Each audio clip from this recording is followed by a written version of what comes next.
ਬਾਈ ਜੀ, ਜਿਵੇਂ ਤੁਸੀਂ 2 ਮਹੀਨੇ ਤੋਂ ਲਗਾਤਾਰ ਉੱਥੇ ਲੋਕਾਂ ਦੀ ਸੇਵਾ ਦੇ ਵਿੱਚ ਹਾਜ਼ਰ ਹੋ, ਤੇ ਹੁਣ ਫਿਰ ਤੁਸੀਂ ਇਸ ਸੰਘਰਸ਼ ਨੂੰ ਕਿਵੇਂ ਦੇਖਦੇ ਹੋ?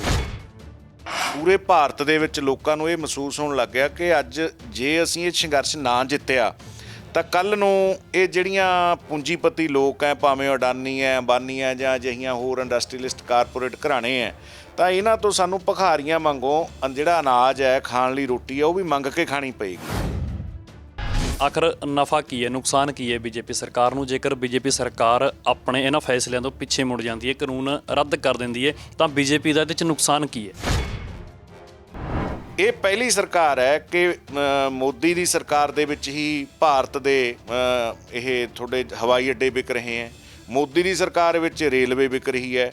ਮੋਦੀ ਦੀ ਸਰਕਾਰ ਵਿੱਚ ਹੀ ਤੁਹਾਡਾ ਜਿਹੜਾ ਸਰਕਾਰੀ ਮੋਬਾਈਲ ਸੀਗਾ, ਇਹ ਸਰਕਾਰੀ ਟੈਲੀਫੋਨ ਸੈਕਟਰ, ਉਹ ਫੇਲ ਹੋਇਆ। ਬੀਤੇ ਕੱਲ੍ਹ ਵੀ ਉੱਥੇ ਰਵਨੀਤ ਸਿੰਘ ਬਿੱਟੂ ਤੇ ਕੁਲਵੀਰ ਸਿੰਘ ਜੀਰਾ ਨਾਲ ਹੱਥੋਂ ਪਾਈ ਕੀਤੀ ਗਈ ਹੈ, ਪੱਗ ਤੱਕ ਲਾ ਦਿੱਤੀ ਗਈ ਹੈ। ਇਹਨੂੰ ਤੁਸੀਂ ਕਿਵੇਂ ਦੇਖਦੇ ਹੋ? ਰਵਨੀਤ ਬਿੱਟੂ ਦਾ ਸ਼ੁਰੂ ਤੋਂ ਹੀ ਅਜਿਹਾ ਵਰਤਾਰਾ ਰਿਹਾ ਹੈ, ਜੇਕਰ ਉਹਨੂੰ ਕੋਈ ਗੱਲ ਉਹਦਾ ਮੁੱਦਾ ਵੀ ਨਾ ਹੋਵੇ ਤਾਂ ਵੀ ਰਵਨੀਤ ਬਿੱਟੂ ਲਾਈਵ ਹੋ ਕੇ ਸਿੱਖਾਂ ਦੇ ਖਿਲਾਫ, ਪੰਜਾਬੀਅਤ ਦੇ ਖਿਲਾਫ ਜਾਂ ਪੰਜਾਬ ਦੇ ਨੌਜਵਾਨਾਂ ਦੇ ਖਿਲਾਫ ਬਿਨਾਂ ਵਜ੍ਹਾ, ਮਤਲਬ ਕੋਈ ਵਜ੍ਹਾ ਤਾਂ ਹੋਵੇ ਨਾ ਜੀ, ਬਿਨਾਂ ਵਜ੍ਹਾ ਹੀ ਉਹ ਲਾਈਵ ਹੋ ਕੇ ਗੱਲਾਂ ਕਰਦਾ ਹੈ। ਝੰਡੇ ਫੜੇ ਹੋਏ ਸੀ ਜਿਨ੍ਹਾਂ 'ਤੇ ਲਿਖਿਆ ਹੋਇਆ ਸੀ ਰਾਜ ਕਰੇਗਾ ਖਾਲਸਾ, ਕੇਸਰੀ ਝੰਡੇ ਸੀ, ਤੇ ਜਿਨ੍ਹਾਂ ਵੱਲੋਂ ਸਾਨੂੰ ਬਚਾਇਆ ਗਿਆ ਉਹਨਾਂ ਦੇ ਹੱਥਾਂ ਦੇ ਵਿੱਚ ਕਿਸਾਨੀ ਝੰਡੇ ਸੀ। ਜਦੋਂ ਫਿਰ ਕੁਲਵੀਰ ਸਿੰਘ ਜੀਰਾ ਕਹਿੰਦੇ ਨੇ ਕਿ ਰਾਜ ਕਰੇਗਾ ਖਾਲਸਾ ਤੇ ਝੰਡੇ ਫੜੇ ਹੋਏ ਸੀ ਹੱਥ ਦੇ ਵਿੱਚ, ਤਾਂ ਫਿਰ ਉਹ ਮੈਸੇਜ ਕੀ ਦੇਣਾ ਚਾਹੁੰਦੇ ਨੇ? ਰਾਜ ਕਰੇਗਾ ਖਾਲਸਾ ਵਾਲੇ ਝੰਡੇ ਦੇ ਉੱਤੇ ਕਿਹੜਾ ਕੋਈ ਅੱਤਕਥ ਨਹੀਂ ਲਿਖਤੀ ਜੇ ਰਾਜ ਕਰੇਗਾ ਖਾਲਸਾ ਵਾਲੀ ਗੱਲ ਕਰਦੇ ਹਾਂ। ਲੇਕਿਨ ਮੈਂ ਫਿਰ ਵੀ ਇੱਕ ਵਾਰੀ ਕਹਾਂਗਾ ਕਿ ਦਸਤਾਰਾਂ ਲਾਉਣੀਆਂ ਭਾਵੇਂ ਕੋਈ ਦੁਸ਼ਮਣ ਵੀ ਆਪਣੇ ਘਰੇ ਆ ਜਾਵੇ, ਫਿਰ ਵੀ ਮੈਂ ਉਹਨਾਂ ਨੌਜਵਾਨਾਂ ਨੂੰ ਜ਼ਰੂਰ ਬੇਨਤੀ ਕਰਾਂਗਾ ਕਿ ਵਿਰੋਧ ਕਰੋ, ਵਿਰੋਧ ਕਰਨ ਦਾ ਕੋਈ ਦਾਇਰਾ ਰੱਖੋ। ਇਹਨਾਂ ਲੋਕਾਂ ਨੇ ਤਾਂ ਆ ਕੇ ਰਵਨੀਤ ਬਿੱਟੂ ਵਰਗਿਆਂ ਨੇ ਖਰਲ ਪਾਉਣੀ ਹੈ, ਕਿਉਂਕਿ ਇਹਨਾਂ ਦਾ ਸਰਕਾਰਾਂ ਨਾਲ ਤਾਂ ਤਾਲਮੇਲ ਹੁੰਦਾ ਹੀ ਹੈ ਨਾ ਜੀ। ਤੁਸੀਂ ਜੁੜ ਚੁੱਕੇ ਹੋ ਪੰਜਾਬੀ ਡਾਕ ਦੇ ਨਾਲ, ਤੇ ਮੈਂ ਹਾਂ ਗੁਰਜਿੰਦਰ ਸਿੰਘ ਭੰਗੂ। ਕਿਸਾਨੀ ਅੰਦੋਲਨ ਦਿੱਲੀ ਦੇ ਵਿੱਚ ਖੇਤੀ ਕਾਨੂੰਨਾਂ ਦੇ ਵਿਰੁੱਧ ਜੋ ਸੰਘਰਸ਼ ਮਗਿਆ ਹੋਇਆ, ਇਹ ਸੰਘਰਸ਼ ਅੱਜ ਪੀਕ ਦੇ ਉੱਤੇ ਹੈ। ਸੰਘਰਸ਼ ਜੋ ਬੰਦੇ ਉੱਤੇ ਹੈ, ਜੋ ਦਿੱਲੀ ਦੇ ਵਿੱਚ ਅੰਦੋਲਨਕਾਰੀ ਬੈਠੇ ਨੇ, ਉਹ ਇੱਕੋ ਗੱਲ ਉਹਨਾਂ ਦੀ ਹੈ, ਕੇਂਦਰ ਸਰਕਾਰ ਨੇ ਜੋ 3 ਖੇਤੀ ਕਾਨੂੰਨ ਪਾਸ ਕੀਤੇ ਨੇ, ਇਹ ਕਾਨੂੰਨ ਰੱਦ ਕੀਤੇ ਜਾਣ। ਅੱਜ ਲੱਖਾਂ ਦੀ ਗਿਣਤੀ ਦੇ ਵਿੱਚ, ਤਾਦਾਦ ਦੇ ਵਿੱਚ ਉੱਥੇ ਕਿਸਾਨ ਆਗੂ ਬੈਠੇ ਨੇ। ਇੰਨੇ ਇਕੱਠ ਦਾ ਕੇਂਦਰ ਸਰਕਾਰ ਨੂੰ ਉਮੀਦ ਨਹੀਂ ਸੀ ਕਿ ਇੰਨਾ ਇਕੱਠ ਹੋ ਜਾਊਗਾ। ਜਦੋਂ ਅਸੀਂ ਕਿਸਾਨ ਆਗੂਆਂ ਦੇ ਨਾਲ ਗੱਲਬਾਤ ਕਰਦੇ ਨੇ, ਜੋ ਸਾਡੇ ਕਿਸਾਨ ਸਤਿਕਾਰਯੋਗ ਕਿਸਾਨ ਆਗੂ ਨੇ, ਉਹ ਵੀ ਕਹਿੰਦੇ ਨੇ ਕਿ ਸਾਨੂੰ ਵੀ ਉਮੀਦ ਨਹੀਂ ਸੀ ਇਹ ਕਿਸਾਨਾਂ ਦਾ ਇਕੱਠ ਇੱਕ ਕ੍ਰਾਂਤੀ ਦਾ ਰੂਪ ਲੈ ਲੂਗਾ। ਲਗਾਤਾਰ ਅਸੀਂ ਆਪਣੇ ਚੈਨਲ ਪੰਜਾਬੀ ਡਾਕ ਜ਼ਰੀਏ ਤੁਹਾਨੂੰ ਕਿਸਾਨ ਆਗੂਆਂ ਦੇ ਨਾਲ ਗੱਲਬਾਤ ਕਰਾਉਂਦੇ ਹਾਂ, ਆਮ ਕਿਸਾਨ ਪਰਿਵਾਰਾਂ ਦੇ ਨਾਲ ਗੱਲਬਾਤ ਕਰਵਾ ਰਹੇ ਹਾਂ, ਤੇ ਹੋਰ ਕਿਸਾਨੀ ਮਸਲੇ ਤੁਹਾਡੇ ਰੂਬਰੂ ਕਰਵਾ ਰਹੇ ਹਾਂ। ਅੱਜ ਸਾਡੇ ਨਾਲ ਨੇ ਸਰਦਾਰ ਜੋਗਾ ਸਿੰਘ ਚੱਪੜ। ਸਰਦਾਰ ਜੋਗਾ ਸਿੰਘ ਚੱਪੜ ਸਿੰਘ ਸਾਹਿਬ ਭਾਈ ਰਣਜੀਤ ਸਿੰਘ ਨੂੰ ਚਲਾਈ ਜਾ ਰਹੀ ਪੰਥਕ ਅਕਾਲੀ ਲਹਿਰ ਦੇ ਸਪੋਕਸਮੈਨ ਨੇ, ਤੇ ਲਗਾਤਾਰ ਦਿੱਲੀ ਤੋਂ ਜਦੋਂ 26 ਨਵੰਬਰ ਦਾ ਕਿਸਾਨਾਂ ਦੇ ਨਾਅਰਾ ਸੀ ਅਸੀਂ ਦਿੱਲੀ ਦਾ ਘਿਰਾਓ ਕਰਾਂਗੇ, ਉਦੋਂ ਤੋਂ ਲਗਾਤਾਰ ਦਿੱਲੀ ਦੇ ਵਿੱਚ ਇਹ ਡਟੇ ਹੋਏ ਨੇ, ਤੇ ਹੋਰ ਉੱਥੇ ਪੰਡਾਲ ਲਾ ਕੇ ਜੋ ਲਗਾਤਾਰ ਲੋੜਵੰਦ ਦੀਆਂ ਜੋ ਲੋੜੀਂਦੀਆਂ ਰੋਜ਼ਾਨਾ ਦੀਆਂ ਚੀਜ਼ਾਂ ਨੇ, ਜਿਵੇਂ ਬਰੱਸ਼ ਹੋ ਗਿਆ, ਟੁੱਥਪੇਸਟ ਹੋ ਗਿਆ, ਤੇ ਹੋਰ ਲੋੜ ਹੁੰਦੇ ਚੀਜ਼ਾਂ ਸੀ, ਉਹ ਮੁਹੱਈਆ ਕਰਵਾ ਰਹੇ ਨੇ।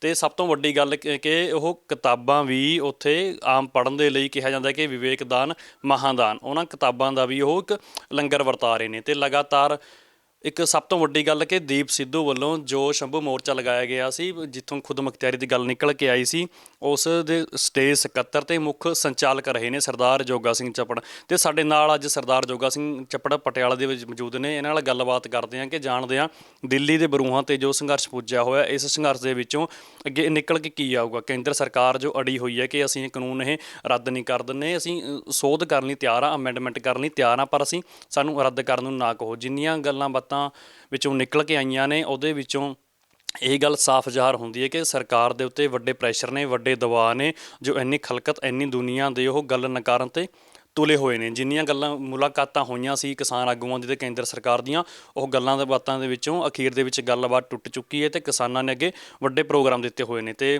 ਸਰਦਾਰ ਜੋਗਾ ਸਿੰਘ ਚੱਪੜ ਉੱਥੋਂ ਦਿੱਲੀ ਤੋਂ ਵਾਪਸ ਆਏ ਨੇ, ਤੇ ਅੱਜ ਗੱਲਬਾਤ ਕਰਦੇ ਹਾਂ, ਜਾਣਦੇ ਹਾਂ ਦਿੱਲੀ ਦੀ ਸਥਿਤੀ ਕੀ ਹੈ, ਅੱਗੇ ਇਹਨਾਂ ਨੂੰ ਕੀ ਲੱਗਦਾ। ਸਭ ਤੋਂ ਪਹਿਲਾਂ ਬਾਈ ਜੀ ਦਾ ਸਵਾਗਤ ਕਰਦੇ ਹਾਂ। ਬਾਈ ਜੀ, ਤੁਹਾਡਾ ਸਵਾਗਤ ਹੈ ਚੈਨਲ ਪੰਜਾਬੀ ਡਾਕ 'ਤੇ। ਬਹੁਤ ਮਿਹਰਬਾਨੀ ਭੰਗੂ ਸਾਹਿਬ, ਤੁਸੀਂ ਮੈਨੂੰ ਇੱਕ ਵਾਰੀ ਫੇਰ ਲੋਕਾਂ ਦੇ ਰੂਬਰੂ ਹੋਣ ਦਾ ਮੌਕਾ ਦਿੱਤਾ ਹੈ, ਬਹੁਤ ਮਿਹਰਬਾਨੀ।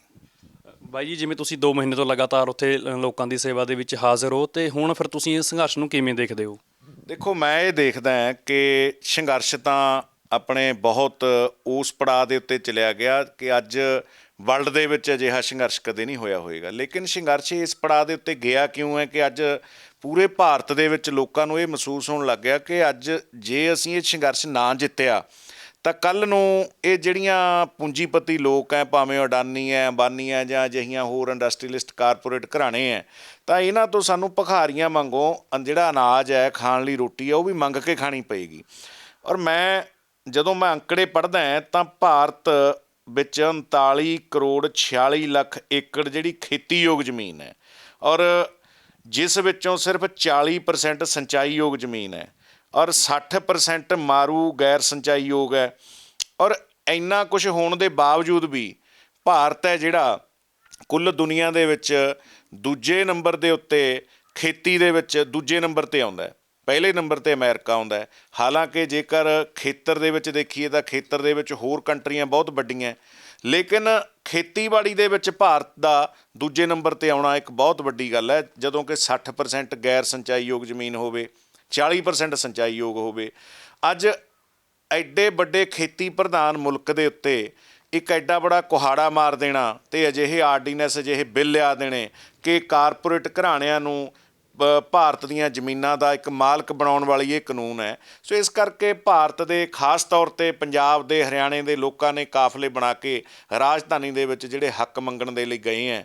ਸੋ ਮੈਨੂੰ ਇਉਂ ਲੱਗਦਾ ਕਿ ਜੋ ਕੱਲ੍ਹ ਨੂੰ 26 ਤਰੀਕ ਦਾ ਪ੍ਰੋਗਰਾਮ ਹੈ ਅਤੇ ਲਗਾਤਾਰ ਉੱਥੇ ਪ੍ਰੋਟੈਸਟ ਹੋ ਰਹੇ ਆ, ਭਾਵੇਂ ਉਹ ਗਾਜੀਪੁਰ ਬਾਰਡਰ ਹੈ, ਭਾਵੇਂ ਟਿੱਕਰੀ ਬਾਰਡਰ ਹੈ, ਭਾਵੇਂ ਰਾਜਸਥਾਨ ਹੈ, ਇਹ ਹੁਣ ਜਨ ਅੰਦੋਲਨ ਬਣ ਕੇ ਰਹਿ ਗਿਆ ਕਿਸਾਨੀ ਅੰਦੋਲਨ ਦੇ ਨਾਲ ਨਾਲ। ਇਹ ਕਾਨੂੰਨ ਤਾਂ ਵਾਪਸ ਸਰਕਾਰ ਨੂੰ ਕਰਨੇ ਹੀ ਪੈਣਗੇ ਜੀ। ਬਾਈ ਜੀ, ਆਖਰ ਨਫਾ ਕੀ ਹੈ, ਨੁਕਸਾਨ ਕੀ ਹੈ ਬੀਜੇਪੀ ਸਰਕਾਰ ਨੂੰ? ਜੇਕਰ ਬੀਜੇਪੀ ਸਰਕਾਰ ਆਪਣੇ ਇਹਨਾਂ ਫੈਸਲਿਆਂ ਤੋਂ ਪਿੱਛੇ ਮੁੜ ਜਾਂਦੀ ਹੈ, ਕਾਨੂੰਨ ਰੱਦ ਕਰ ਦਿੰਦੀ ਹੈ, ਤਾਂ ਬੀਜੇਪੀ ਦਾ ਇਹਦੇ 'ਚ ਨੁਕਸਾਨ ਕੀ ਹੈ? ਦੇਖੋ, ਮੈਂ ਤਾਂ ਇੱਕੋ ਗੱਲ ਕਹਾਂਗਾ, ਬਾਕੀ ਵੀ ਸਾਰੇ ਲੋਕ ਰੋਜ਼ ਇਹੀ ਗੱਲ ਕਹਿੰਦੇ ਹੈ ਕਿ ਜਿਹੜੀ ਭਾਰਤੀ ਜਨਤਾ ਪਾਰਟੀ ਦੀ ਸਰਕਾਰ ਹੈ, ਇਹ ਕਿਸੇ ਸਮਝੌਤੇ ਦੇ ਤਹਿਤ ਆਈ ਸੀ। ਜੇ ਤਾਂ ਇਹ ਲੋਕਾਂ ਦੇ ਤਹਿਤ ਸਰਕਾਰ ਆਈ ਹੁੰਦੀ ਜਾਂ ਲੋਕਤੰਤਰ ਦੀ ਸਰਕਾਰ ਹੁੰਦੀ, ਫਿਰ ਤਾਂ ਆਪਾਂ ਮੰਨ ਲੈਂਦੇ ਵੀ ਇਹ ਲੋਕਾਂ ਦੀ ਗੱਲ ਕਰਦੀ। ਲੇਕਿਨ ਇਹ ਸਰਕਾਰ ਆਈ ਸੀਗੀ ਇੱਕ ਸਮਝੌਤਾ ਹੋਇਆ ਸੀਗਾ ਇਹਨਾਂ ਦਾ ਕਾਰਪੋਰੇਟ ਘਰਾਣਿਆਂ ਨਾਲ। ਕਾਰਪੋਰੇਟ ਘਰਾਣੇ ਕਿਹੜੇ? ਅਡਾਨੀ, ਅੰਬਾਨੀ। ਹੁਣ ਇਹ ਪਹਿਲੀ ਸਰਕਾਰ ਹੈ ਕਿ ਮੋਦੀ ਦੀ ਸਰਕਾਰ ਦੇ ਵਿੱਚ ਹੀ ਭਾਰਤ ਦੇ ਇਹ ਤੁਹਾਡੇ ਹਵਾਈ ਅੱਡੇ ਵਿਕ ਰਹੇ ਹੈ, ਮੋਦੀ ਦੀ ਸਰਕਾਰ ਵਿੱਚ ਰੇਲਵੇ ਵਿਕ ਰਹੀ ਹੈ, ਮੋਦੀ ਦੀ ਸਰਕਾਰ ਵਿੱਚ ਹੀ ਤੁਹਾਡਾ ਜਿਹੜਾ ਸਰਕਾਰੀ ਮੋਬਾਈਲ ਸੀਗਾ, ਇਹ ਸਰਕਾਰੀ ਟੈਲੀਫੋਨ ਸੈਕਟਰ, ਉਹ ਫੇਲ ਹੋਇਆ। ਮਤਲਬ ਹਰ ਇੱਕ ਖੇਤਰ ਹੈ ਜਿਹੜਾ ਉਹ ਮੋਦੀ ਦੀ ਸਰਕਾਰ ਦੇ ਵਿੱਚ ਪ੍ਰਾਈਵੇਟੀਕਰਨ ਹੋ ਗਿਆ। ਕੀ ਗੱਲ, ਜਿਹੜੀ ਸਾਡਾ ਸਾਰਾ ਹੀ ਸਰਕਾਰੀ ਤੰਤਰ ਹੈ ਉਹ ਸਾਰਾ ਹੀ ਫੇਲ ਹੈ। ਫਿਰ ਤਾਂ ਐਂ ਕਰਨ ਮੋਦੀ ਜੀ, ਇੱਕ ਰੈਜੂਲੇਸ਼ਨ ਲਿਆ ਦੇਣ ਬਈ ਸਾਰੀ ਜਿਹੜੀ ਪਾਰਲੀਮੈਂਟ ਮੈਂਬਰ ਹੈ ਉਹ ਵੀ ਅਡਾਨੀ ਅੰਬਾਨੀਓ ਚਲਾਉਣਗੇ। ਪਾਰਲੀਮੈਂਟ ਮੈਂਬਰਾਂ ਨੂੰ, ਸਰਕਾਰਾਂ ਨੂੰ ਤਨਖਾਹਾਂ ਦੇਣ ਦੇ ਲਈ ਤਾਂ ਲੋਕ ਟੈਕਸ ਦੇਣ, ਲੋਕਾਂ ਦੇ ਟੈਕਸਾਂ ਨਾਲ ਇਹ ਐਸ਼ ਕਰਨ। ਲੇਕਿਨ ਲੋਕਾਂ ਨੂੰ ਗੁਲਾਮ ਕਿਹਦੇ ਬਣਾ ਰਿਹਾ? ਇਹ ਕਾਰਪੋਰੇਟ ਘਰਾਣਿਆਂ ਦੇ। ਸੋ ਇਸ ਕਰਕੇ ਇਹ ਆਏ ਸੀਗੇ ਇੱਕ ਇਹਨਾਂ ਲੋਕਾਂ ਦੇ ਨਾਲ, ਕਾਰਪੋਰੇਟ ਘਰਾਣਿਆਂ ਦੇ ਨਾਲ ਜਿਹੜਾ ਇੱਕ ਇਹਨਾਂ ਦਾ ਐਗਰੀਮੈਂਟ ਹੋਇਆ ਸੀ ਕਿ ਤੁਸੀਂ ਸਾਡੀ ਸਰਕਾਰ ਬਣਾਉਣ ਦੇ ਲਈ ਕਰੋੜਾਂ ਰੁਪਈਆ, ਅਰਬਾਂ ਰੁਪਈਆ ਫੰਡ ਦਿਓ, ਔਰ ਅਸੀਂ ਜੇ ਸਾਡੀ ਸਰਕਾਰ ਆਉਂਦੀ ਹੈ, ਬੀਜੇਪੀ ਵਾਲਿਆਂ ਨੇ ਇਹਨਾਂ ਨਾਲ ਇੱਕ ਸਮਝੌਤਾ ਕੀਤਾ ਸੀ, ਤਾਂ ਤੁਸੀਂ ਜਿਹੜਾ ਕੁਝ ਸਾਨੂੰ ਕਹੋਗੇ ਅਸੀਂ ਉਹੋ ਜਿਹੇ ਕਾਨੂੰਨ ਬਣਾਵਾਂਗੇ। ਸੋ ਅੱਜ ਅਫਸੋਸ ਇਸ ਗੱਲ ਦਾ ਹੈ ਕਿ ਭਾਰਤ ਦੇ ਰਾਸ਼ਟਰਪਤੀ ਜੀ ਨੇ ਜਿਹੜੇ ਇਹ ਆਰਡੀਨੈਂਸ ਲਿਆਂਦੇ ਹੈ, ਔਰ ਕਿਹੜੇ ਸਮੇਂ ਲਿਆਂਦੇ ਹੈ।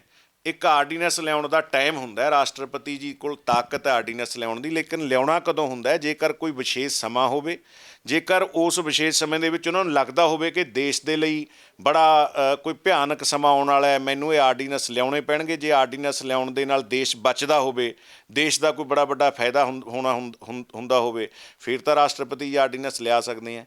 ਲੇਕਿਨ ਇਹ ਆਰਡੀਨੈਂਸ ਲਿਆ ਕੇ ਤਾਂ ਜਿਹੜਾ ਦੇਸ਼ ਹੈ ਉਹ ਕੰਗਾਲੀ ਵੱਲ ਜਾ ਰਿਹਾ ਹੈ।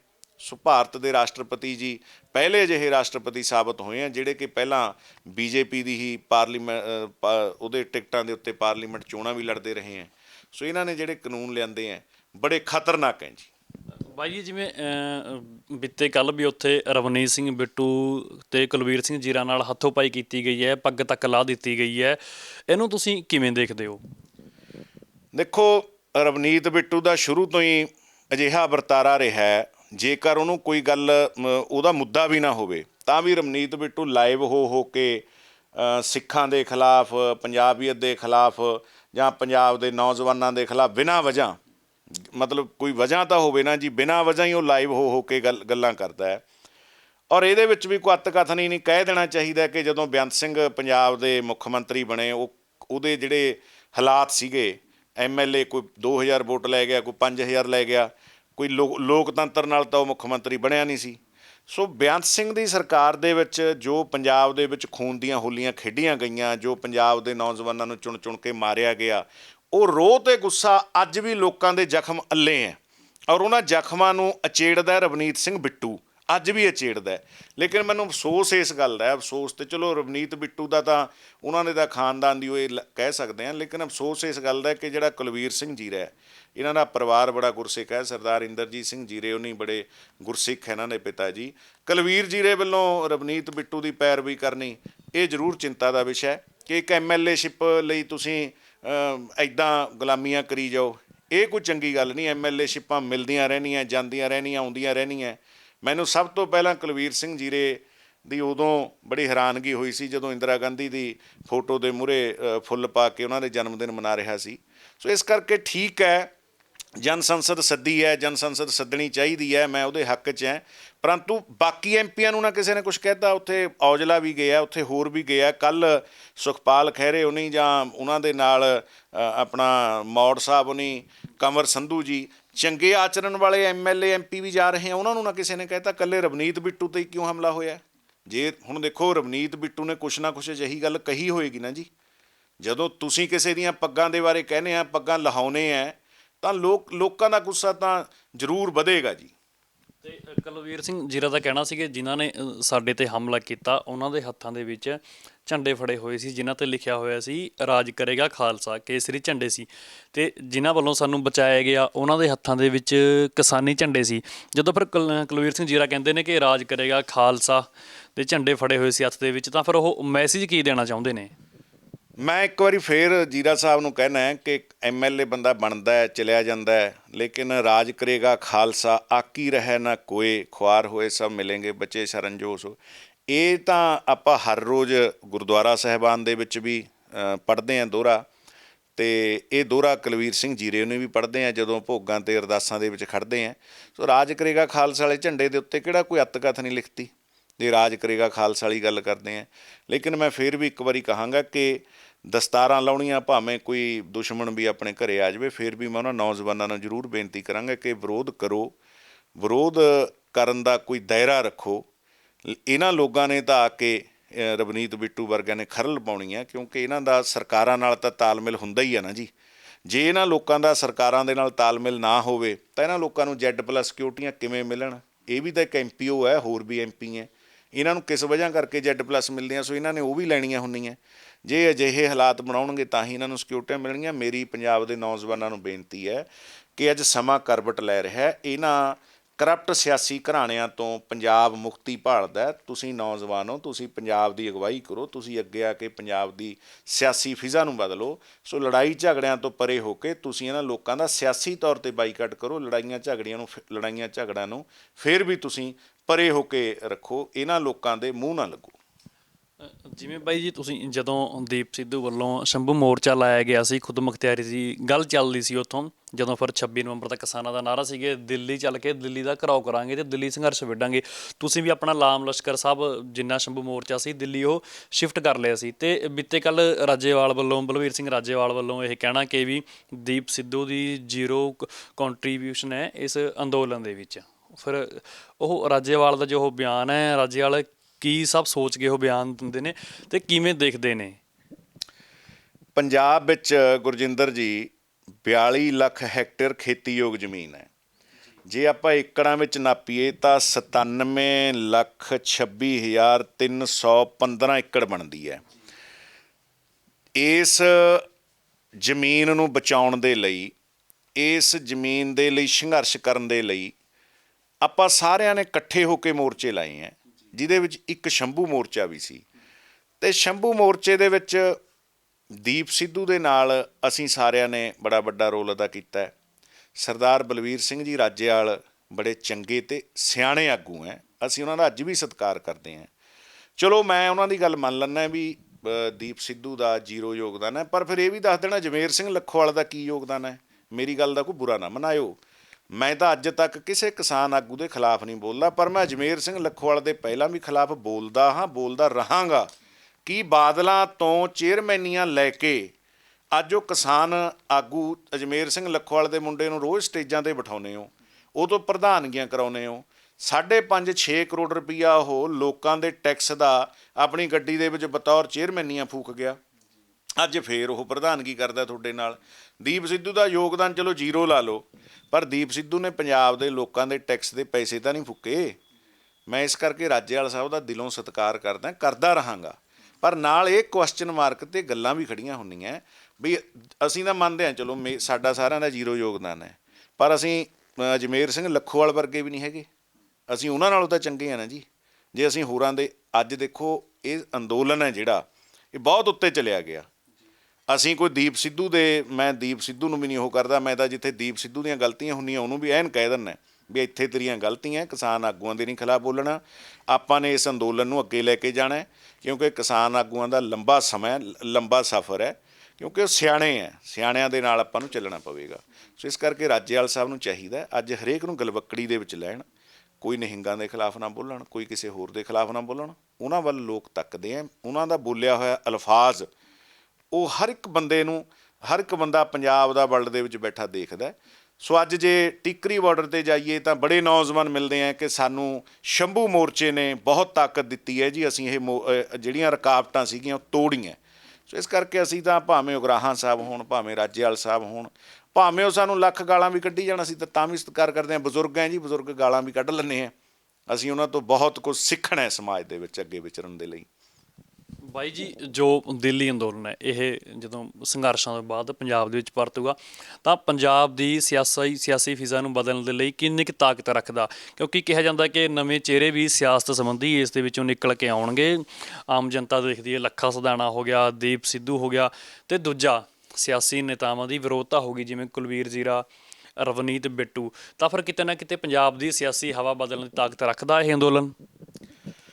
ਦੇਖੋ, ਰਾਜਨੀਤੀ ਜੇ ਚੰਗੀ ਹੋਊਗੀ ਤਾਂ ਹੀ ਕੁਛ ਕਰ ਸਕਦੇ ਹਾਂ। ਹੁਣ ਇਹ ਆਰਡੀਨੈਂਸ ਕਿਉਂ ਪਾਸ ਹੋਏ ਗੁਰਜਿੰਦਰ ਜੀ? ਇਹ ਆਰਡੀਨੈਂਸ ਪਾਸ ਹੋਣ ਦਾ ਸਭ ਤੋਂ ਵੱਡਾ ਕਾਰਨ ਕੀ ਸੀਗਾ ਕਿ ਮੈਂ ਜਿਹੜੇ ਪਹਿਲਾਂ ਅੰਕੜੇ ਦਿੱਤੇ ਕਿ ਭਾਰਤ ਖੇਤੀਯੋਗ ਜ਼ਮੀਨ ਵਿੱਚ ਦੂਜੇ ਨੰਬਰ 'ਤੇ ਹੈ। ਦੂਜੇ ਨੰਬਰ 'ਤੇ ਹੋਣ ਕਰਕੇ ਖੇਤੀ ਦਾ ਜਿਹੜਾ ਸਾਲਾਨਾ ਵਪਾਰ ਹੈ ਜੀ ਭਾਰਤ ਵਿੱਚ ਉਹ ਲਗਭਗ 12 ਲੱਖ ਕਰੋੜ ਰੁਪਏ ਦਾ ਹੈ।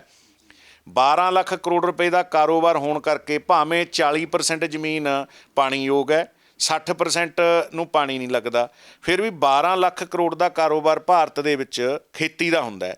ਇਸ ਕਾਰੋਬਾਰ ਨੂੰ ਨੱਪਣ ਦੇ ਲਈ ਇਹ ਜਿਹੜੇ ਬੈਠੇ ਆ ਆਪਣੇ ਅਡਾਨੀ ਅੰਬਾਨੀ, ਇਹ ਲੋਕ ਹਮੇਸ਼ਾ ਬਹੁਤ ਲੰਬੇ ਸਮੇਂ ਤੋਂ ਇਹ ਅਦਾਰੇ ਬੈਠੇ ਹੈ। ਸੋ ਜੇਕਰ ਇਹਨਾਂ ਨੂੰ ਬਚਾਉਣਾ ਹੈ, ਹੁਣ ਦੇਖੋ ਕਾਨੂੰਨ ਕਿਵੇਂ ਬਣੇ। ਜੇ ਪਾਰਲੀਮੈਂਟ ਦੇ ਵਿੱਚ ਬਹੁਮਤ ਬੀਜੇਪੀ ਦੀ ਸੀਗੀ ਤਾਂ ਹੀ ਕਾਨੂੰਨ ਬਣੇ ਜੀ। ਜੇ ਉੱਥੇ ਚੰਗੇ ਸਮਾਜਿਕ ਜਾਂ ਚੰਗੇ ਲੋਕਾਂ ਦੇ ਹਮਦਰਦ ਬੰਦਿਆਂ ਦੀ ਪਾਰਲੀਮੈਂਟ ਦੇ ਵਿੱਚ ਬਹੁਮਤ ਹੁੰਦੀ ਤਾਂ ਕਾਨੂੰਨ ਨਾ ਬਣਦੇ। ਅੱਜ ਬੜੇ ਬੰਦੇ ਕਹਿ ਦਿੰਦੇ ਆ, ਇੱਕ ਦੇਖੋ ਕੀ ਇਹਨਾਂ ਕਰਪਟ ਸਿਆਸੀ ਬੰਦਿਆਂ ਨੇ ਨਾਅਰਾ ਦਿੱਤਾ ਹੈ, ਕਿਤੇ ਗੁਰੂ ਘਰ ਦੇ ਵਿੱਚ ਜਾ ਕੇ ਤੁਸੀਂ ਗੱਲ ਕਰੋ ਤਾਂ ਪਹਿਲਾਂ ਹੀ ਭਾਈ ਜੀ ਤੋਂ ਕਹਾ ਦਿੰਦੇ ਆ ਇੱਥੇ ਜੀ ਕੋਈ ਸਿਆਸੀ ਗੱਲ ਨਾ ਕਰਿਓ। ਸਾਨੂੰ ਪੰਜਵੇਂ ਪਾਤਸ਼ਾਹ ਨੇ ਸ਼ਾਂਤੀ ਦਾ ਕੇਂਦਰ ਸ਼੍ਰੀ ਦਰਬਾਰ ਸਾਹਿਬ ਦਿੱਤਾ, ਲੇਕਿਨ ਛੇਵੇਂ ਪਾਤਸ਼ਾਹ ਨੇ ਸ਼੍ਰੀ ਅਕਾਲ ਤਖਤ ਸਾਹਿਬ ਵੀ ਦਿੱਤਾ ਵੀ ਸਿੱਖ ਹੈ ਜਿਹੜਾ ਉਹ ਸ਼ਾਂਤੀ ਦੇ ਕੇਂਦਰ ਜਾਂ ਗੁਰੂ ਗ੍ਰੰਥ ਸਾਹਿਬ ਪਾਤਸ਼ਾਹ ਦੇ ਨਾਲ ਜੁੜਨ ਲਈ ਦਰਬਾਰ ਸਾਹਿਬ ਸੀਸ ਝੁਕਾਵੇ। ਲੇਕਿਨ ਸਿੱਖ ਨਾਲ ਦੀ ਨਾਲ ਰਾਜਨੀਤਿਕ ਤੌਰ 'ਤੇ ਵੀ ਪੂਰਾ ਚੇਤਨ ਹੋਵੇ ਅਤੇ ਉਹ ਆ ਕੇ ਸ਼੍ਰੀ ਅਕਾਲ ਤਖਤ ਸਾਹਿਬ 'ਤੇ ਬੈਠ ਕੇ ਆਪਣੀ ਰਾਜਨੀਤਿਕ ਗੁਰਮਤਾ ਵੀ ਕਰੇ। ਲੇਕਿਨ ਉਰੇ ਪੁੱਠੀ ਉਹ ਗੱਲ ਚਲਾ ਦਿੰਦੇ ਆ, ਸਿਆਸੀ ਗੱਲ ਨਾ ਜੀ ਕਰਿਓ। ਦੇਖੋ, ਮੈਂ ਹੁਣ ਇਹ ਗੱਲ ਕਹਿਣਾ, ਜੇ ਹਲਕੇ ਦੀ ਦਵਾਈ ਤੁਹਾਡੀ ਸਿੱਖਿਆ, ਸਿਹਤ ਅਤੇ ਰੁਜ਼ਗਾਰ, ਮੇਨ 3 ਚੀਜ਼ਾਂ ਲਾ ਲਓ। ਇਹ 3 ਚੀਜ਼ਾਂ ਪੂਰੀਆਂ ਕਿਹਨੇ ਕਰਨੀਆਂ? ਜੇ ਚੰਗਾ MLA ਹੋਊਗਾ ਤਾਂ ਪੂਰੀਆਂ ਹੋ ਜਾਣਗੀਆਂ। ਹਲਕੇ ਦੇ ਵਿੱਚ ਡਿਸਪੈਂਸਰੀਆਂ 'ਚ ਡਾਕਟਰ ਟਾਈਮ ਸਿਰ ਕਿਹਨੇ ਚੈੱਕ ਕਰਨਾ? ਤੁਹਾਡੇ MLA ਨੇ। ਸਕੂਲਾਂ 'ਚ ਚੰਗੇ ਅਧਿਆਪਕ ਜਾਂ ਚੰਗੀਆਂ ਬਿਲਡਿੰਗਾਂ ਕਿਹਨੇ ਬਣਾਉਣੀਆਂ? ਤੁਹਾਡੇ MLA ਨੇ। ਮੁੰਡਿਆਂ ਨੂੰ ਪੜ੍ਹੇ ਲਿਖਿਆਂ ਨੂੰ ਰੁਜ਼ਗਾਰ ਦੇ ਸਾਧਨ ਕਿਹਨੇ ਪੈਦਾ ਕਰਨੇ? ਤੁਹਾਡੇ MLA ਨੇ। ਕਹਿ ਦਿੰਦੇ ਆ ਜੀ ਸਿਆਸੀ ਗੱਲ ਨਾ ਕਰਿਓ। ਜਿਹੜੀ ਤੁਸੀਂ ਗੱਲ ਕਰੀ ਹੈ ਪੰਜਾਬ ਦੇ ਵਿੱਚ, ਪੰਜਾਬ 'ਚ ਅਸੀਂ ਵੀ ਜਿਵੇਂ ਦੀਪ ਸਿੱਧੂ ਸਮੇਤ ਅਸੀਂ ਪਹਿਲਾਂ ਇੱਕ ਹੋਕਾ ਦਿੱਤਾ ਸੀ ਕਿ ਪੰਜਾਬ 'ਚ ਇੱਕ ਖੇਤਰੀ ਪਾਰਟੀ ਆਵੇ। ਉਹ ਤੋਂ ਬਾਅਦ ਅਸੀਂ ਇਕੱਲੇ ਰਾਜਨੀਤਿਕ ਆਗੂ ਜਿਹੜੇ 5-4 ਦੇ ਨਾਂ ਲਏ ਸੀ, ਅਸੀਂ ਗਏ ਵੀ। ਲੇਕਿਨ ਇੱਕ ਬੜਾ ਅਫਸੋਸ ਨਾਲ ਕਹਿਣਾ ਪੈਂਦਾ ਕਿ ਸਾਰਿਆਂ 'ਚ ਹੰਕਾਰ ਬਹੁਤ ਹੈ। ਅਸੀਂ ਤਾਂ ਹੱਥ ਬੰਨ੍ਹ ਕੇ ਗਏ, ਸਾਰਿਆਂ ਕੋਲ ਗਏ, ਇਕੱਠੇ ਹੋਣ ਨੂੰ ਤਿਆਰ ਕੋਈ ਨਹੀਂ, ਪੰਜਾਬ ਉੱਜੜਦਾ ਉੱਜੜ ਜਾਵੇ। ਲੇਕਿਨ ਸਾਡਾ ਤਾਂ ਹਲੇ ਵੀ ਯਤਨ ਹੈ ਕਿ ਇਕੱਠੇ ਹੋਈਏ, ਔਰ ਹੋਣਾ ਵੀ ਚਾਹੀਦਾ ਹੈ। ਲੇਕਿਨ ਉਹ ਕਹਿ ਦਿੰਦਾ ਉਹ ਪ੍ਰਧਾਨ ਨਾ ਹੋਵੇ, ਉਹ ਕਹਿੰਦਾ ਉਹਨੂੰ ਪ੍ਰਧਾਨ ਨਾ ਹੋਵੇ। ਗੁਰਬਾਣੀ ਕੀ ਕਹਿੰਦੀ ਹੈ? ਗੁਰਬਾਣੀ ਨੇ ਤਾਂ ਇਹੀ ਕਿਹਾ, ਆਦਮੀ ਹੈ ਇੱਕਦਮੀ ਮੋਹਲਤ ਮੋਲ ਨਾ ਜਾਣਾ। ਫਰਵਰੀ 'ਚ ਇਲੈਕਸ਼ਨ ਹੈ, ਸਾਲ ਪਿਆ, ਜਿਉਂਦੇ ਰਹਿਣ ਦੀ ਤਾਂ ਕਿਸੇ ਨੂੰ ਗਰੰਟੀ ਨਹੀਂ ਵੀ ਫਰਵਰੀ ਤੱਕ ਰਹਾਂਗੇ ਜਾਂ ਨਾ ਰਹਾਂਗੇ। ਪ੍ਰਧਾਨਗੀਆਂ ਨੂੰ ਭੱਜ ਲੈਂਦੇ ਹੈ। ਇਹ ਤਾਂ ਬਾਈ ਜੀ ਜਿਵੇਂ ਕਿਸਾਨ ਜਥੇਬੰਦੀਆਂ, ਵੱਡੀ ਜਥੇਬੰਦੀਆਂ ਨੇ, ਉਹਨਾਂ ਦੇ ਆਗੂ ਪ੍ਰਧਾਨ ਵੀ ਕਹਿੰਦੇ ਨੇ ਕਿ ਅਸੀਂ ਸਿਆਸੀ ਨਹੀਂ ਹੋਣਾ ਹੈਗਾ, ਅਸੀਂ ਲੋਕਾਂ ਦੀ ਲੜਾਈ ਲੜਨੀ ਹੈ, ਗਰਾਊਂਡ 'ਤੇ ਅਸੀਂ ਲੋਕਾਂ ਦੀ ਲੜਾਈ ਲੜਨੀ ਹੈ, ਪਰ ਸਾਡਾ ਸਿਆਸਤ ਨਾਲ ਕੋਈ ਸੰਬੰਧ ਨਹੀਂ। ਮੈਂ ਦੇਖੋ ਬਿਲਕੁਲ ਇਸ ਗੱਲ ਦਾ ਉਹਨਾਂ ਦਾ ਸਤਿਕਾਰ ਕਰਦਾ। ਹੁਣ ਜਿਵੇਂ ਉਗਰਾਹਾਂ ਸਾਹਿਬ ਹੈ, ਉਹ ਕਹਿੰਦੇ ਆ ਵੀ ਅਸੀਂ ਤਾਂ ਰਾਜਨੀਤੀ ਕਰਨੀ ਓ ਨਹੀਂ, ਅਸੀਂ ਭ੍ਰਿਸ਼ਟ ਰਾਜਨੀਤਿਕ ਲੋਕਾਂ ਦੇ ਖਿਲਾਫ ਲੜਾਈ ਲੜਾਂਗੇ। ਉਹਨਾਂ ਦਾ ਬਹੁਤ ਵੱਡਾ ਫੈਸਲਾ ਇਹ। ਹੁਣ ਜਿਵੇਂ ਰਾਜੇਵਾਲ ਸਾਹਿਬ ਹੈ, ਇਹ ਕਹਿੰਦੇ ਆ ਕਿ ਮੈਂ ਕੋਈ ਇਲੈਕਸ਼ਨ ਨਹੀਂ ਲੜਨੀ। ਜਿੰਨੇ ਵੀ ਸੰਯੁਕਤ ਮੋਰਚੇ ਦੇ ਆਗੂ ਹੈ, ਇਹਨਾਂ ਦਾ ਜਿਹੜਾ ਇਹ ਫੈਸਲਾ ਇਲੈਕਸ਼ਨ ਨਾ ਲੜਨ ਦਾ, ਇਹ ਬੜਾ ਵੱਡਾ ਫੈਸਲਾ ਹੈ ਜੀ। ਤਾਂ ਹੀ ਲੋਕ ਇਹਨਾਂ 'ਤੇ ਯਕੀਨ ਕਰ ਰਹੇ ਹੈ। ਔਰ ਇਹ ਵੀ ਕਹਿ ਰਹੇ ਹੈ ਕਿ ਅਸੀਂ ਰਾਜਨੀਤਿਕ ਫਰੰਟ ਜਿਹੜਾ ਕੋਈ ਚੰਗਾ ਕੱਢਾਂਗੇ, ਚੰਗਾ ਰਾਜਨੀਤਿਕ ਫਰੰਟ ਕੋਈ ਨਿਕਲਦਾ ਹੈ ਜਾਂ ਚੰਗੇ ਬੰਦੇ ਜਿਹੜੇ ਇਲੈਕਸ਼ਨਾਂ ਲੜਨਗੇ, ਅਸੀਂ ਉਹਨਾਂ ਦੇ ਖਿਲਾਫ, ਜੇ ਕੱਲ੍ਹ ਨੂੰ ਭ੍ਰਿਸ਼ਟ ਹੁੰਦੇ ਆ ਤਾਂ ਉਹਨਾਂ ਦੇ ਖਿਲਾਫ ਲੜਾਈ ਲੜਾਂਗੇ। ਇਹ ਵੀ ਬਹੁਤ ਵੱਡੀ ਗੱਲ ਹੈ। ਲੇਕਿਨ ਪੰਜਾਬ ਦੇ ਵਿੱਚ ਇੱਕ ਚੰਗਾ ਰਾਜਨੀਤਿਕ ਫਰੰਟ ਹੋਣਾ ਚਾਹੀਦਾ ਹੈ ਤਾਂ ਕਿ ਉਹ ਪੰਜਾਬ ਦੇ ਮੁੱਦਿਆਂ ਦੀ ਲੜਾਈ ਲੜੇ। ਹੁਣ ਦੇਖੋ, ਕੈਪਟਨ ਅਮਰਿੰਦਰ ਸਿੰਘ ਜੀ ਨੂੰ ਤਾਂ ਇਹਨਾਂ ਆਰਡੀਨੈਂਸਾਂ ਬਾਰੇ 2019 'ਚ ਪਤਾ ਲੱਗ ਗਿਆ ਸੀ। ਜੇ ਅਮਰਿੰਦਰ ਸਿੰਘ ਸਿਰਦ ਹੁੰਦਾ ਵੀ ਹਾਂ ਇਹ ਆਰਡੀਨੈਂਸ ਆ ਰਹੇ ਆ, ਇਹ ਬਿੱਲ ਬਣਨਗੇ, ਤਾਂ 2019 ਦੇ ਵਿੱਚ ਇਹ ਮਤਲਬ ਮਸਲਾ ਭਖ ਸਕਦਾ ਸੀ ਜਿਹੜਾ ਹੁਣ ਭਖਿਆ। ਲੇਕਿਨ ਨਹੀਂ ਭਖਿਆ। ਕਾਰਨ ਕੀ ਹੈ? ਭ੍ਰਿਸ਼ਟਾਚਾਰ ਇਹਨਾਂ MLA ਨੇ ਕਰਿਆ ਹੋਇਆ ਇਹਨਾਂ ਦਿਆਂ ਨੇ। ਅਤੇ ਉਹ ਚਾਹੁੰਦੇ ਸੀ ਕਿ ਇਹ ਐਡਾ ਵੱਡਾ ਸੰਘਰਸ਼ ਭਖੇ ਅਤੇ ਸਾਡੇ ਬੰਦਿਆਂ ਨੇ ਕੀਤਾ ਹੋਇਆ ਭ੍ਰਿਸ਼ਟਾਚਾਰ ਇਹ ਫਿਰ ਕਿਸਾਨੀ ਅੰਦੋਲਨ ਦੇ ਵਿੱਚ ਖਤਮ ਹੋਵੇ। ਹੁਣ ਅੱਜ ਗੱਲ ਸਾਰੇ ਪਾਸੇ ਕਿਸਾਨੀ ਅੰਦੋਲਨ ਦੀ ਹੈ। ਅੱਜ ਜਿਹੜੇ ਇਹਨਾਂ ਦੇ MLA ਨੇ ਲੋਕਾਂ ਨੂੰ ਲੁੱਟਿਆ ਕੁੱਟਿਆ, ਉਹ ਸਾਰਾ ਬੰਦ ਹੋਇਆ ਪਿਆ। ਇਹੀ ਇਹ ਚਾਹੁੰਦੇ ਸੀਗੇ। ਬਾਈ ਜੀ ਜਿਵੇਂ 26 ਜਨਵਰੀ ਦਾ ਕਿਸਾਨਾਂ ਦਾ ਪਰੇਡ ਦਾ ਪ੍ਰੋਗਰਾਮ ਹੈ, ਕਿਸਾਨ ਆਗੂਆਂ ਨੇ ਵੀ ਆਪਣੇ ਉਹ ਸੂਚੀ ਜਾਰੀ ਕੀਤੀ ਹੈ ਕਿ ਵੀ ਇੱਦਾਂ ਦਾ ਰੋਡ ਮੈਪ ਤਿਆਰ ਕੀਤਾ ਕਿ ਇੱਦਾਂ ਅਸੀਂ ਕਰਨਾ ਤਾਂ ਜੋ ਸ਼ਾਂਤੀਪੂਰਵਕ ਸਭ ਚੱਲੇ, ਕੋਈ ਵਿੱਚੋਂ ਕੋਈ ਗੱਲ ਨਾ ਨਿਕਲ ਕੇ ਆਵੇ, ਪੁਲਿਸ ਨਾਲ ਹੋਇਆ ਹੋਰ ਤਮਾਮ ਗੱਲਾਂ ਵਾਪਰ ਸਕਦੀਆਂ ਨੇ। ਤਾਂ ਇਸ ਫੈਸਲੇ ਨੂੰ ਤੁਸੀਂ ਕਿਵੇਂ ਦੇਖਦੇ ਹੋ? ਮੈਂ ਠੀਕ ਸਮਝਦਾ ਕਿ ਜੋ ਕਿਸਾਨ ਆਗੂਆਂ ਨੇ ਫੈਸਲੇ ਲਏ ਆ ਉਹ ਬਹੁਤ ਵਧੀਆ ਹੈ। ਲੇਕਿਨ ਮੈਂ ਇੱਕ ਗੱਲ ਜ਼ਰੂਰ ਕਹਾਂਗਾ ਤੁਹਾਡੀ ਗੱਲ ਦਾ ਜਵਾਬ ਦੇਣ ਤੋਂ ਪਹਿਲਾਂ ਕਿ ਕਿਸਾਨ ਆਗੂਆਂ ਨੂੰ ਇੱਕ ਹੋਕਾ ਜ਼ਰੂਰ ਦੇਣਾ ਚਾਹੀਦਾ ਹੈ ਜੇ ਉਹ ਠੀਕ ਸਮਝਦੇ ਆ। ਵੈਸੇ ਸਾਡੇ ਨਾਲੋਂ ਸਿਆਣੇ ਹੈ। 26 ਤਰੀਕ ਦੀ ਪਰੇਡ ਤੋਂ ਬਾਅਦ ਉਹ ਦੇਖੋ, ਭਾਰਤ ਦੇ ਵਿੱਚ ਸਾਰੇ ਸਿਆਸੀ ਦਲ ਹੈ ਜਿਹੜੇ ਉਹ ਭ੍ਰਿਸ਼ਟਤਾ ਹੈ ਨਹੀਂ। ਹੁਣ ਮੰਨ ਲਓ ਮਮਤਾ ਬੈਨਰਜੀ ਵਰਗੇ ਦਲ ਹੈ ਜਾਂ ਹੋਰ ਆਗੂ ਹੈ, ਉਹ ਇੱਕ ਹੋਕਾ ਜ਼ਰੂਰ ਸੰਯੁਕਤ ਮੋਰਚੇ ਦੀ ਸਟੇਜ ਤੋਂ ਅਪੀਲ ਕਰਨ ਕਿ ਜਿਹੜੇ ਭਾਰਤ ਦੇ MLA ਜਾਂ MP ਉਹ ਇਸ ਬਿੱਲ ਦੇ ਖਿਲਾਫ ਹੈ, ਉਹ ਭਾਰਤ ਦੀ ਪਾਰਲੀਮੈਂਟ ਦੇ ਸਾਹਮਣੇ ਰੈਗੂਲਰ ਭੁੱਖ ਹੜਤਾਲ ਕਰਨ। ਜਿਵੇਂ ਡਰਾਮਾ ਰਵਨੀਤ ਬਿੱਟੂ ਉਹਨਾਂ ਨੇ ਕਰਿਆ ਹੋਇਆ ਨਾ ਤੰਬੂਜਾ ਲਾ ਕੇ, ਉਹ ਇਹ ਕਹਿਣ ਵੀ ਇਹ ਡਰਾਮਾ ਛੱਡ ਕੇ ਪੂਰੇ ਭਾਰਤ ਦੇ ਪਾਰਲੀਮੈਂਟ ਮੈਂਬਰਾਂ ਨੂੰ ਅਤੇ MLA ਨੂੰ ਉਹਨਾਂ ਨੂੰ ਕਹਿਣ ਵੀ ਤੁਸੀਂ ਪਾਰਲੀਮੈਂਟ ਦੇ ਮੂਹਰੇ ਲਗਾਤਾਰ ਧਰਨਾ ਦਿਓ। ਹੁਣ ਜਿਵੇਂ 117 MLA ਪੰਜਾਬ ਦੇ ਹੈ ਅਤੇ ਹਰਿਆਣੇ ਦੇ ਹੈ, UP ਦੇ ਹੈ, ਉਹ ਕਹਿਣ ਵੀ ਜਿਹੜੇ ਇਸ ਬਿੱਲ ਦੇ ਵਿਰੋਧੀ ਹੈ ਉਹ ਲਗਾਤਾਰ ਧਰਨਾ ਦੇਣ। ਇਹ ਅਪੀਲ ਕਰਨੀ ਚਾਹੀਦੀ ਹੈ ਸੰਯੁਕਤ ਮੋਰਚੇ ਨੂੰ ਵੀ ਅਸੀਂ ਸਟੇਜ 'ਤੇ ਨਹੀਂ ਕਿਸੇ ਨੂੰ ਚੜ੍ਹਨ ਦੇਣਾ, ਇੱਥੇ ਤੁਹਾਡੀ ਥਾਂ ਨਹੀਂ, ਤੁਹਾਡੀ ਥਾਂ ਪਾਰਲੀਮੈਂਟ ਦੇ ਮੂਹਰੇ ਹੈ। ਨਾਲੇ ਤਾਂ ਇਹ ਪਤਾ ਲੱਗ ਜਾਏਗਾ ਕਿ ਕਿਹੜੇ ਬਿੱਲ ਦੇ ਖਿਲਾਫ ਹੈ, ਕਿਹੜੇ ਨਹੀਂ ਖਿਲਾਫ, ਅਤੇ ਨਾਲੇ ਇੱਕ ਇੰਟਰਨੈਸ਼ਨਲ ਲੈਵਲ 'ਤੇ ਭਾਰਤ ਦੀ ਸਰਕਾਰ 'ਤੇ ਹੋਰ ਦਬਾਅ ਵਧੇਗਾ। ਮੀਡੀਆ ਉਹਨਾਂ ਨੂੰ ਵੀ ਕਵਰ ਕਰੇਗਾ। ਇੱਧਰੋਂ ਕਿਸਾਨ ਯੂਨੀਅਨ ਵੱਲੋਂ ਜਿਹੜੇ ਲੋਕਾਂ ਦੀ ਗਿਣਤੀ ਵੱਧ ਰਹੀ ਹੈ, ਇਹ ਦਬਾਅ ਹੋਏਗਾ। ਉੱਧਰੋਂ ਜਿਹੜੇ ਚੁਣੇ ਹੋਏ ਨੁਮਾਇੰਦੇ ਆ ਉਹਨਾਂ ਦਾ ਦਬਾਅ ਵਧੇਗਾ। ਨਾਲੇ ਸੱਚ ਦਾ ਸੱਚ, ਝੂਠ ਦਾ ਝੂਠ, ਵੀ ਕਿਵੇਂ ਇਹ ਲੋਕ ਇਕੱਲੇ ਮੀਡੀਆ 'ਚ ਆਉਣ ਲਈ ਉਹ ਆ ਰਹੇ ਆ ਜਾਂ ਬਾਕੀ ਇਹ ਚਾਹੁੰਦੇ ਆ ਕਿ ਅਸੀਂ ਇਹ ਬਿੱਲ ਵਾਪਸ ਕਰਾਈਏ, ਨਾਲੇ ਉਹ ਨਤਾਰਾ ਹੋਏਗਾ। ਇਹਨਾਂ ਨੂੰ ਜ਼ਰੂਰ ਚਾਹੀਦਾ ਹੈ ਕਿ ਜਿਹੜੇ ਪੋਲੀਟੀਕਲ MLA MP ਆ ਉਹਨਾਂ ਨੂੰ ਵੀ ਹੋਕਾ ਦੇ ਕੇ ਉੱਥੇ ਬਿਠਾਉਣਾ ਚਾਹੀਦਾ। ਬਾਈ ਜੀ ਧੰਨਵਾਦ ਤੁਹਾਡਾ, ਤੁਸੀਂ ਆਪਣੇ ਕੀਮਤੀ ਸਮੇਂ ਵਿੱਚੋਂ ਸਮਾਂ ਕੱਢ ਕੇ ਸਾਡੇ ਨਾਲ ਜੁੜੇ ਸੀ, ਤੁਹਾਡਾ ਧੰਨਵਾਦ ਕਰਦੇ ਹਾਂ। ਮੈਂ ਪੰਗੂ ਸਾਹਿਬ ਬੜਾ ਧੰਨਵਾਦ ਕਰਦਾ, ਔਰ ਮੈਂ ਇਹ ਵੀ ਮਹਿਸੂਸ ਕਰਦਾ ਕਿ ਕੱਲ੍ਹ ਕਿਸੇ ਜ਼ਰੂਰੀ ਮਿੱਤਰ ਪਿਆਰੇ ਨੇ ਇੱਕੋ ਗੱਲ ਕਹੀ ਸੀਗੀ ਕਿ ਉੱਥੇ ਜਿਵੇਂ ਲਗਾਤਾਰ ਮੈਂ ਵੀ ਲੰਗਰ ਲਾਇਆ ਹੋਇਆ। ਚਲੋ ਲੰਗਰ ਤਾਂ ਸਾਡੇ ਜਿਵੇਂ ਸਿੱਖ ਕੌਂਸਲ ਆਫ ਨਿਊਜ਼ੀਲੈਂਡ ਵੱਲੋਂ ਅਤੇ ਸਿੰਘ ਸਾਹਿਬ ਭਾਈ ਰਣਜੀਤ ਸਿੰਘ ਵੱਲੋਂ ਲਗਾਤਾਰ ਸਾਨੂੰ ਕਿਹਾ ਜਾ ਰਿਹਾ, ਅਸੀਂ ਵੀ ਲਾਇਆ ਹੋਇਆ। ਅਤੇ ਅਸੀਂ ਹੁਣ ਕੱਲ੍ਹ ਪਰਸੋਂ ਤੋਂ ਜਿਹੜੇ ਇਹ ਆਰਡੀਨੈਂਸ ਬਣੇ ਆ, ਕਾਨੂੰਨ ਬਣੇ ਆ, ਇਹਨਾਂ ਦਾ ਇੱਕ ਛੋਟਾ ਕਿਤਾਬਚਾ ਬਣਾ ਕੇ 15 ਕੁ ਪੇਜਾਂ ਦਾ, ਉਹ ਸਾਡਾ ਜਿਹੜਾ ਉੱਥੇ ਬਣਾਇਆ ਹੋਇਆ ਥਾਂ ਜਿੱਥੇ ਅਸੀਂ ਖੜਦੇ ਹਾਂ, ਸਿੰਘੂ ਸਟੇਜ ਦੀ ਮੇਨ ਵੱਡੀ ਸਟੇਜ ਦੇ ਨਾਲ ਹੀ ਮੈਂ ਲਗਾਤਾਰ ਰੁਕਦਾ ਅਤੇ ਅਸੀਂ ਇਹ ਕਿਤਾਬਚਾ ਵੀ ਲਗਾਤਾਰ ਵੰਡਾਂਗੇ ਤਾਂ ਕਿ ਲੋਕਾਂ ਨੂੰ ਸਾਡੇ ਨੌਜਵਾਨਾਂ ਨੂੰ ਅਵੇਅਰਨੈਸ ਹੋਵੇ ਕਿ ਇਹ ਕਾਨੂੰਨ ਕਿੰਨੇ ਕੁ ਖਤਰਨਾਕ ਹੈ। ਕਿਉਂਕਿ ਬਾਕੀ ਲੰਗਰ ਵੀ ਚੱਲ ਰਹੇ ਹੈ, ਲੇਕਿਨ ਕਿਤਾਬਾਂ ਦੇ ਵਿੱਚ ਕਿਤਾਬ ਛਾਪ ਕੇ ਇਹਨਾਂ ਕਾਨੂੰਨਾਂ ਬਾਰੇ ਅਸੀਂ ਦੱਸਣ ਦਾ ਯਤਨ ਕਰਾਂਗੇ। ਕੱਲੀ ਚੀਜ਼ ਪਾ ਕੇ ਉਸ ਕਿਤਾਬ ਦੇ ਵਿੱਚ ਅਸੀਂ ਦੱਸਣ ਦਾ ਯਤਨ ਕਰਾਂਗੇ। ਸੋ ਮੈਂ ਇਸ ਇੰਟਰਵਿਊ ਜਿੰਨੀ ਵੀ ਦੇਖਣਗੇ ਪੰਜਾਬੀ ਡਾਕ ਰਾਹੀਂ, ਤੁਹਾਡੇ ਚੈਨਲ ਦੇ ਮਾਧਿਅਮ ਰਾਹੀਂ, ਮੈਂ ਬੇਨਤੀ ਕਰਦਾ ਕਿ ਉਹ ਕਿਤਾਬ ਸਾਡੇ ਤੋਂ ਲੈ ਕੇ ਇਹਨਾਂ ਕਾਨੂੰਨਾਂ ਬਾਰੇ ਜ਼ਰੂਰ ਪੜ੍ਹਨ ਤਾਂ ਕਿ ਪਤਾ ਲੱਗੇ ਸਾਡੇ ਉੱਤੇ ਇਸ BJP ਸਰਕਾਰ ਨੇ ਕਿੱਡਾ ਵੱਡਾ ਹਮਲਾ ਕੀਤਾ। ਮੈਂ ਬਹੁਤ ਧੰਨਵਾਦੀ ਹਾਂ ਕਿ ਤੁਸੀਂ ਸਾਨੂੰ ਸਾਰੀ ਸੰਗਤ ਦੇ ਰੂਬਰੂ ਹੋਣ ਦਾ ਮੌਕਾ ਦਿੱਤਾ ਹੈ। ਵਾਹਿਗੁਰੂ ਜੀ ਕਾ ਖਾਲਸਾ, ਵਾਹਿਗੁਰੂ ਜੀ ਕੀ ਫਤਿਹ। ਇਹ ਸਨ ਸਾਡੇ ਨਾਲ ਪੰਥਕ ਅਕਾਲੀ ਲਹਿਰ ਦੇ ਸਪੋਕਸਮੈਨ ਸਰਦਾਰ ਜੋਗਾ ਸਿੰਘ ਚੱਪੜ, ਜਿਨ੍ਹਾਂ ਨੇ ਤੁਹਾਨੂੰ ਬੜੀ ਬੇਬਾਕ ਗੱਲਾਂ ਦੱਸੀਆਂ ਦਿੱਲੀ ਸੰਘਰਸ਼ ਬਾਰੇ ਵੀ, ਸਿਆਸਤ ਬਾਰੇ ਵੀ। ਜੋ ਕੱਲ੍ਹ ਰਵਨੀਤ ਬਿੱਟੂ ਉਹਨਾਂ ਨਾਲ ਵਾਪਰਿਆ ਉਹਨਾਂ ਉੱਤੇ ਬੇਬਾਕ ਟਿੱਪਣੀਆਂ ਕੀਤੀਆਂ ਇਹਨਾਂ ਨੇ। ਅਤੇ ਇਹਨਾਂ ਦਾ ਕਹਿਣਾ ਹੈ ਕਿ ਅਸੀਂ ਜੋ ਇਹ ਕਾਨੂੰਨ ਨੇ, ਇਹਨਾਂ ਕਾਨੂੰਨਾਂ ਨੂੰ ਅਸੀਂ ਕਿਤਾਬਚਾ ਛਪਾ ਕੇ ਲੋਕਾਂ ਦੇ ਵਿੱਚ ਵੰਡਾਂਗੇ, ਨੌਜਵਾਨਾਂ ਦੇ ਵਿੱਚ ਵੰਡਾਂਗੇ, ਤਾਂ ਜੋ ਲੋਕ ਜਾਗਰੂਕ ਹੋ ਸਕਣ, ਲੋਕ ਸੋਚ ਸਕਣ, ਪੜ੍ਹ ਸਕਣ ਕਿ ਸਾਨੂੰ ਇਹ ਕਿਵੇਂ ਕਾਨੂੰਨ ਸਾਡੇ ਲਈ ਇਹ ਘਾਤਕ ਸਾਬਤ ਹੋਣਗੇ। ਅਤੇ ਤੁਸੀਂ ਬਣੇ ਰਹੋ ਸਾਡੇ ਨਾਲ ਚੈਨਲ ਪੰਜਾਬੀ ਡਾਕ 'ਤੇ। ਜੋ ਕਿਸਾਨੀ ਮਸਲੇ 'ਤੇ ਨਵੀਂ ਅਪਡੇਟ ਹੋਊਗੀ ਤੁਹਾਡੇ ਨਾਲ ਸਾਂਝੀ ਕਰਦੇ ਰਹਾਂਗੇ। ਕੈਮਰਾਮੈਨ ਜਸਪ੍ਰੀਤ ਦੇ ਨਾਲ ਮੈਂ ਗੁਰਜਿੰਦਰ ਸਿੰਘ ਭੰਗੂ।